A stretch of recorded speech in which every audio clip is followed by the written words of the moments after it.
এই ভিডিওতে আমি 5টি গুরুত্বপূর্ণ টিপস শেয়ার করব। আপনি যদি এগুলো অনুসরণ করেন তাহলে অনেকদিন ধরে ঘাড় ও পিঠের ব্যথা এড়াতে পারবেন। প্রথমেই, যারা দীর্ঘ সময় ধরে এভাবে কাজ করেন তাদের জন্য এটাকে বলা হয় এরগোনমিক ওয়ার্কস্পেস সেটআপ করা।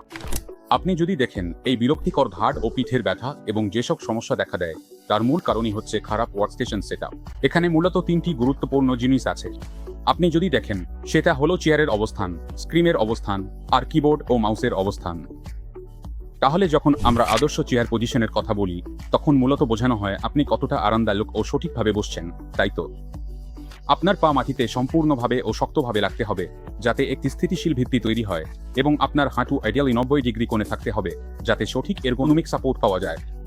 চেয়ারে বসুন, ঝুঁকে বসবেন না, আবার একই সাথে স্ক্রিনের দিকে খুব উপরে থেকে তাকাবেন না, এবং সাধারণত স্ক্রিনটিকে আপনার থেকে আরামদায়ক দূরত্বে রাখুন। এভাবে আপনি আপনার ঘাড়ের ওপর চাপ কমাতে পারবেন। তৃতীয় গুরুত্বপূর্ণ বিষয়টি হলো কিবোর্ড ও মাউস। আমাদের অনেকেই ল্যাপটপ ও কম্পিউটারে কাজ করি। এখন আপনার কোনোই যেন শরীরের কাছাকাছি থাকে, এটা যেন খুব বেশি সামনে না যায়, এবং কাজ করার সময় আপনার কবজি যেন অস্বস্তিকর কোণে বাঁকানো না থাকে।